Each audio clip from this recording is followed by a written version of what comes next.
कभी सोचा है कि लैब से जो रिपोर्ट्स आती हैं वो कितनी भरोसेमंद होती हैं? मतलब क्या हर टेस्ट का नतीजा एकदम सटीक होता है?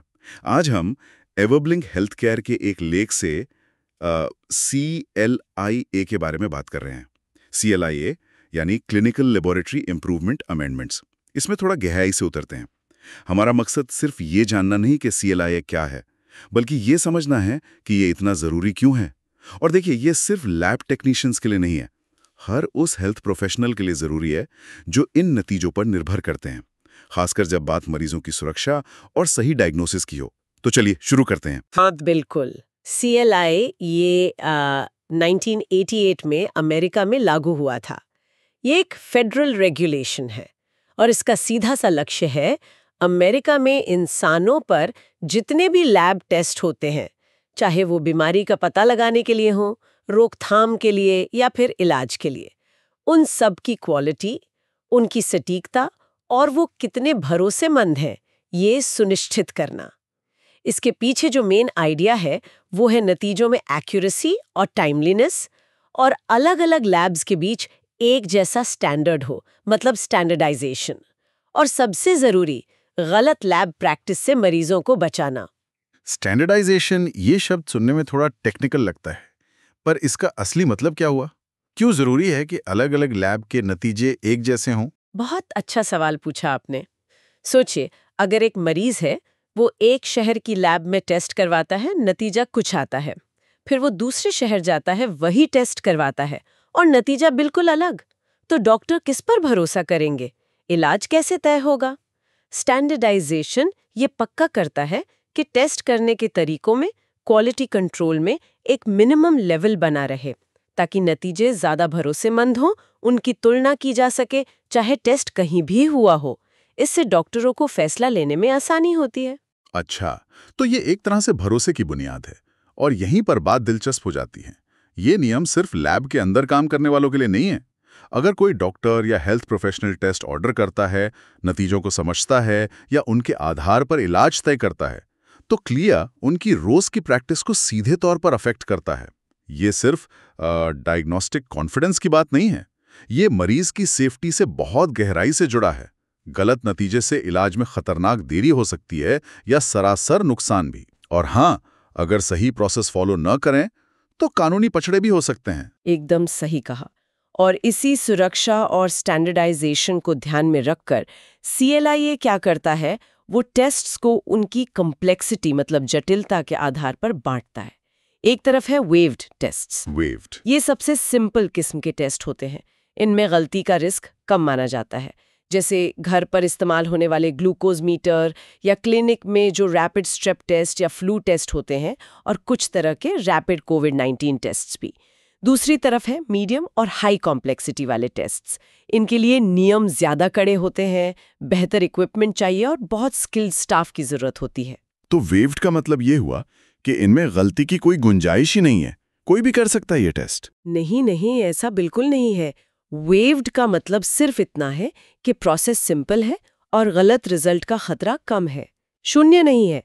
ये टेस्ट करने के लिए भी CLI सर्टिफिकेट लेना जरूरी है, आमतौर पर सर्टिफिकेट ऑफ वेवर, और basic quality control procedure follow करने होते हैं, जैसे मैन्युफैक्चरर के इंस्ट्रक्शंस फॉलो करना, सैंपल सही टेम्परेचर पर रखना, एक्सपायरी डेट चेक करना वगैरह।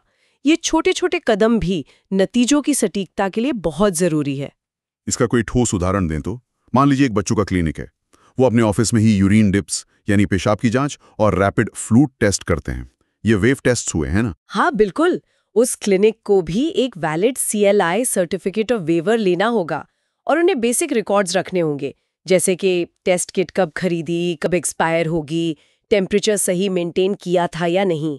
अगर वो ये सब नहीं करते तो तकनीकी तौर पर वो नियमों का उल्लंघन कर रहे हैं, चाहे टेस्ट कितना भी आम क्यों ना लगे।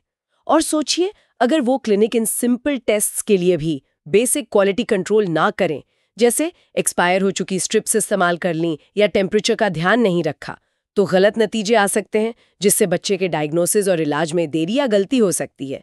CLI यही सब रोकना चाहता है। तो फिर कोई क्लिनिक या लैब ये कैसे पक्का कर सकता है कि वो CLI के नियमों का पालन कर रहे हैं? ये बहुत मुश्किल प्रोसेस तो नहीं? नहीं, देखिए, अनुपालन सुनिश्चित करने के कुछ बेसिक तरीके हैं। पहला तो ये जानना कि उनके पास किस टाइप का क्लियर सर्टिफिकेट है और उसकी ज़रूरतें क्या हैं। दूसरा, स्टाफ को टेस्ट करने के लिए सही ट्रेनिंग देना और उसका रिकॉर्ड रखना। तीसरा, ज़रूरी रिकॉर्ड्स मेंटेन करना, जैसे quality control logs, equipment calibration check के रिकॉर्ड्स। चौथा, सर्टिफिकेट को टाइम पर रिन्यू करवाना, ये आमतौर पर हर 2 साल में होता है। और पांचवा, अगर टेस्ट के लिए किसी बाहरी लैब की सर्विस ले रहे हैं तो ये पक्का करना कि वो लैब भी क्लियर सर्टिफाइड हो।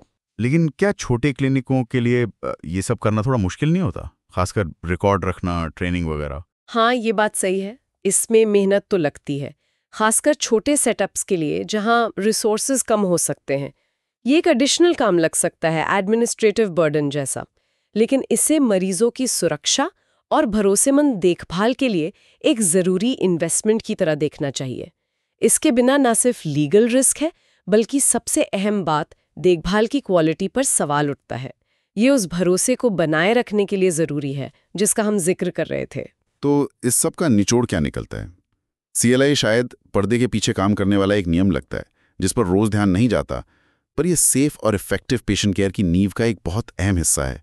ये पक्का करता है कि जिन नंबर्स और नतीजों पर हेल्थ प्रोफेशनल्स भरोसा करते हैं, चाहे वो एक नॉर्मल CBC हो या कोविड स्वैब का रिजल्ट, वो सिर्फ डेटा ना हो बल्कि भरोसेमंद जानकारी हो। बिल्कुल। और यहाँ सबसे दिलचस्प बात यह है कि कैसे एक रेगुलेशन जो ज़्यादातर बैकग्राउंड में काम करता है, वो सीधे सीधे केयर की क्वालिटी और पेशेंट सेफ्टी को सपोर्ट करता है। ये लैब एक्यूरेसी की बुनियाद है। लेकिन शायद CLI का असली और सबसे बड़ा असर प्रक्रिया में नहीं, बल्कि उस भरोसे में है जो ये डॉक्टरों और हेल्थ प्रोफेशनल्स को देता है। जब पता हो कि नतीजे भरोसेमंद हैं, तो डायग्नोसिस और इलाज के फैसले ज़्यादा कॉन्फिडेंस से और शायद ज़्यादा तेज़ी से लिए जा सकते हैं। ये एक अनदेखा लेकिन बहुत महत्वपूर्ण पहलू है। सही कहा। इस पूरी चर्चा के बाद एक सवाल सोचने के लिए छोड़ जाते हैं। किसी की अपनी प्रैक्टिस में जो लैब टेस्ट इस्तेमाल होते हैं और उनका जो प्रोसेस है, उसको लेकर कितना कॉन्फिडेंस महसूस होता है? क्या ये वो एरिया है जिस पर प्रोफेशनल सर्कल में और ज़्यादा ध्यान देने की और सोचने की ज़रूरत है?